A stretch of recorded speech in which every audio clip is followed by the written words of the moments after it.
A brand new poll shows Donald Trump taking a historical lead over Biden in the state of Iowa.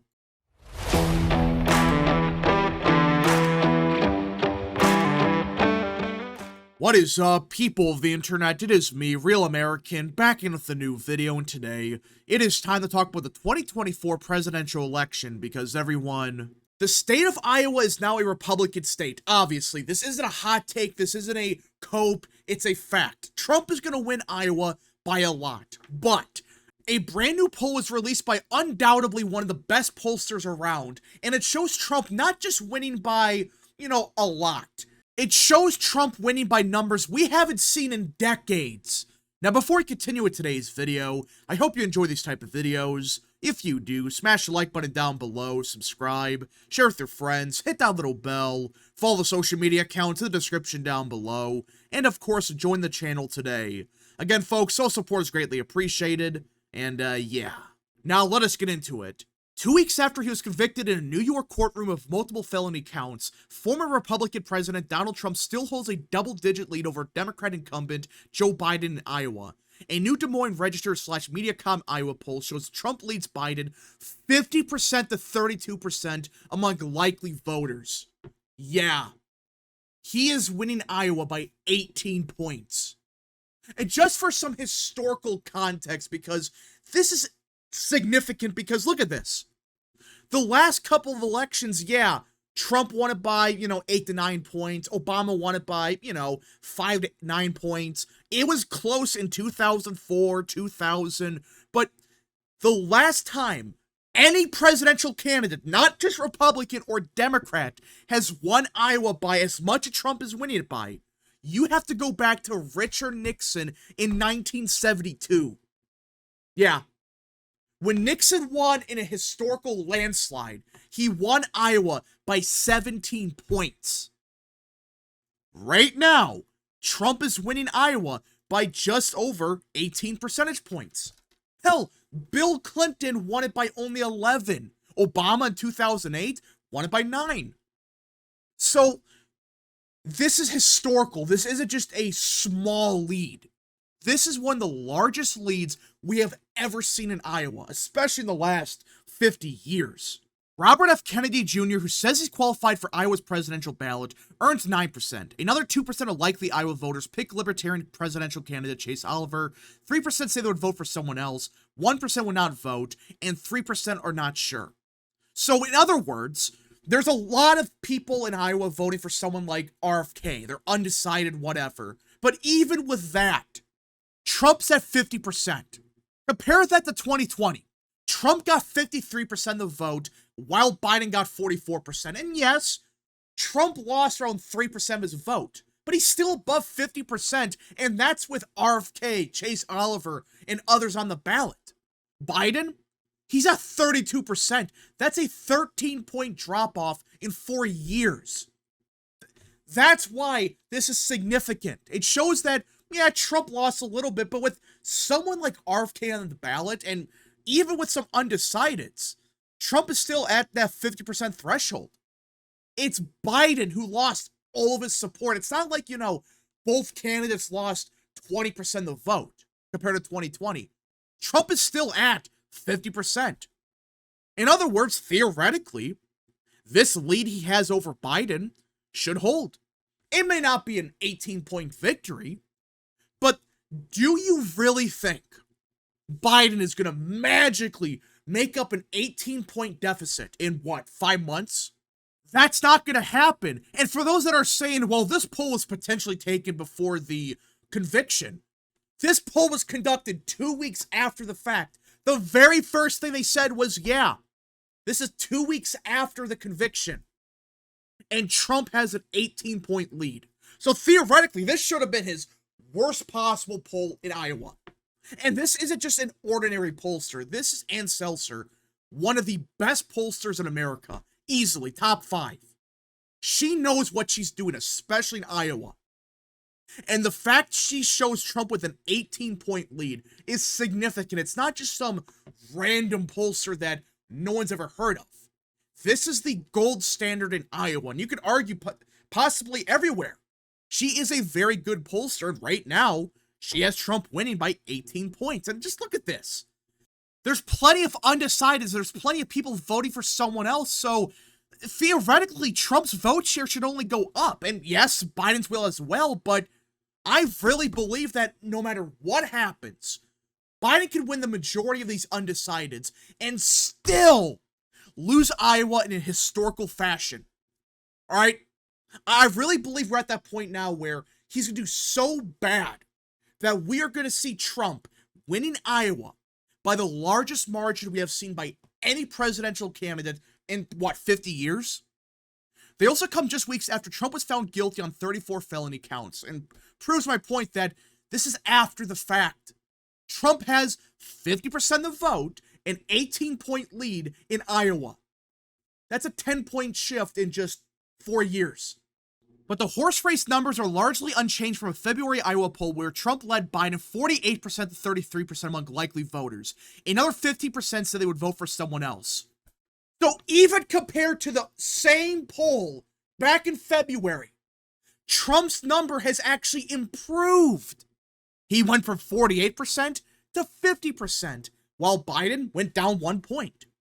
It could be statistical noise, but the fact that we saw a 3-point shift towards Trump since February, after the conviction, is an embarrassment for Biden because he was banking on this. Remember, for months, we were promised by Democrats that a guilty verdict in New York is going to save the Biden campaign. Really? A 3-point shift in Iowa from the best pollster out there, one of the best. If that's a surge for Biden, and this is after the conviction, a couple weeks after the fact. Yeah, we're currently seeing a 10-point shift in Iowa. That's not just a small shift. That is significant. That's historical. We haven't seen these type of numbers in decades. Among Trump supporters, 76% say their minds are made up. Another 24% say they could still be persuaded. Biden supporters are slightly more locked in, with 81% saying they're firm in their choice, and another 19% saying they could be persuaded. And that's not a surprise. Biden's at, 32%? At this point in time, can he even get much lower? I mean, seriously, he's already doing 13 points worse compared to 2020. Is it even mathematically possible for him to do much worse? Because at this point in time, the remaining Biden voters in Iowa, they're just partisan Democrats. They're not people that are going to vote for anyone else. So yeah, it's not a surprise that slightly less of Biden's voters are saying they could still be persuaded. But even then, it's not that different, especially with a margin of error of like 5 points or whatever. This is basically nothing. The fact that just as many Biden voters are still saying they could be persuaded as Trump voters, that's not the best thing for Biden because Biden still has a bunch, or he just has partisan Democrats. Trump has a bunch of Republicans that they may not be 100% sold on him. Biden should not have that problem with only 32% of the vote. He should be at like 99%, mind is made up. Nope, he's barely at 81%. As the candidates move into the general election season, Biden's approval rating among all Iowans remained low at 28%. Another 67% disapprove of his performance as president, and 5% are not sure. That's down a tick from the 29% approval he earned in February 2024. Look at this. His numbers are getting worse in Iowa. The fact that almost 70% of Iowa voters are saying they disapprove of Biden, that is a disaster. Because that means the remaining undecideds, they all hate this guy. None of them approve of Biden. So theoretically, these voters could break for Trump or break for someone else. I really believe that we are going to see a historical victory in Iowa at this point. I did not realize it was this bad. I mean, how do you have almost 70% disapproval in a state that, yeah, you lost by 10 points, but you still got 44% of the vote. You're at 28% approval. That means almost half of your voters in Iowa said, yeah, screw you. We don't support you. We don't approve of you. We're going to vote for someone else. So theoretically, Trump's numbers can only get better. I'm not saying it's a guarantee, but How can you look at this and say, yeah, this is actually good news for Biden? It's not. He's at 67% disapprove and only 28% approve. It's just bad. Pollster Ann Seltzer said the numbers are important symbolically because they've represented consistent decline over time. It's not that there's a lot of change, she said. It's just that the direction is consistently downward. And yeah, she's right. This is not just, oh, 1 month it was really bad, then it actually went up. No. This is a consistent trend. The last time his numbers actually went up in Iowa was in October of 2022. That's almost 2 years ago. Ever since then, it went down to 30%. It went down to 29%. Now it's down to 28%. 77% of Democrats approve of Biden's performance, and 97% of Republicans disapprove. Independents tilt towards disapproval more than 2-1, with 69% nice, disapproving, and 24% approving of the president's performance. Yikes. 69% of independents disapprove. Yeah, I don't see Biden doing much better in Iowa, if this is the case. Could it be wrong? Maybe. But this is Ann Seltzer. This isn't a random pollster. This isn't someone off the street. This is one of the best pollsters out there. And the fact that she is showing almost 70% of independents are saying we disapprove of Biden is a complete disaster. Biden performs best with those 65 years older, of course. Once again, another data point to prove that, yeah, we are seeing a big shift among older voters. They barely disapprove of this guy. I mean, look at this. 46% of boomers approve of Biden. Really? These people are so out of touch, it's unbelievable. I cannot believe these people, all right, they vote in every single election, but they're completely out of touch. They really approve of this guy. I just can't believe it. But it proves my point that seniors are moving left. It's not because, these are the same seniors as 30 years ago, they just moved Democrat. No. You replaced seniors from 30 years ago that were actual conservatives with the boomers. And they're much more liberal. This is the hippie generation, for crying out loud. These people, of course, they're going to be more liberal. But now they are older, and they have nothing better to do except approve of Biden and vote in every single election. This is the only positive for Biden here. That's a contrast with those younger than 35, who are Biden's worst demographic group. Just 15% of those younger than 35 approve of Biden's job performance, while 76% disapprove. Yeah. Only 15% of people younger than 35 say, yeah, we approve of Biden. What is that, like a 70-point shift? I know it's Iowa, so theoretically these voters are probably a bit more conservative. But the fact that he's only at 15% with these people is a disaster. That's slightly worse than February, when 21% approved and 76% disapproved. It's gotten worse.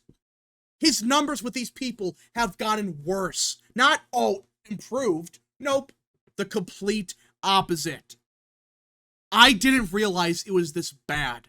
I thought, okay, maybe there might be some positives for Biden somewhere. There's not. I'm starting to think, yeah, we are possibly going to see one of the largest victories in the history of Iowa, at least in the last 50 years. I'm starting to believe it a little bit more, because you don't have numbers like this and do that good. You just don't. These numbers are just pathetic. And I don't see how Biden can magically turn it around. I don't think he can. Now, some of you might be asking yourselves, why does this even matter? Like, okay, Trump is winning Iowa, a state that he won by 9 points in 2020. He's winning it by, 20? Who cares if that's the case? Why does it matter? Well, it matters because of one state just northeast of it, and hell, even north of it, Wisconsin and Minnesota. For those that don't know, and you can fact check me on this, but this is a fact, right? You can look this up. Wisconsin and Minnesota, they have very similar voting habits as Iowa. Not identical, but especially Wisconsin. Wisconsin has very similar voting habits to Iowa. It's one of those states that if Iowa has a big shift to the right, you could probably see it in Wisconsin. Hell, we saw this back in 2016. Iowa took like a 15-point shift to the right, while Wisconsin took like a 10-point shift to the right. It's not the exact same state, but they're damn close. So if you see a 10-point shift in Iowa, you're probably going to see a big shift in Wisconsin. That's just how it works. We saw this back in 2016. Hell, we saw this back in like 2004 and 2000. Bush did a lot better in Iowa, and while he didn't win Wisconsin, he came very close to winning it. These states have a clear correlation with each other. If Trump does way better in Wisconsin, or say Iowa, he's probably doing much better in Wisconsin. Not a 10-point shift, I'm not saying that, but you would assume with especially places like Grant, Crawford, Vernon, Richland, etc., you would be seeing a big shift just like in Iowa. But we just got to see what happens. We are only in June. Maybe Trump doesn't win Iowa by 18 points, but at this point in time, I think we are going to see Trump doing way better in Iowa. That's just the numbers we got right now. Things can change, but it's just like, okay, Trump is winning by 20 points. If he wins it by 15, that's still a big shift. So even if Biden does better than the polling is suggesting, he's still going to get absolutely crushed. Anyways, folks, thank you so much for watching. If you guys did enjoy this video, smash the like button down below, subscribe, share with your friends, hit that little bell, follow the social media accounts in the description down below, and of course, join the channel today. Godspeed to all of you.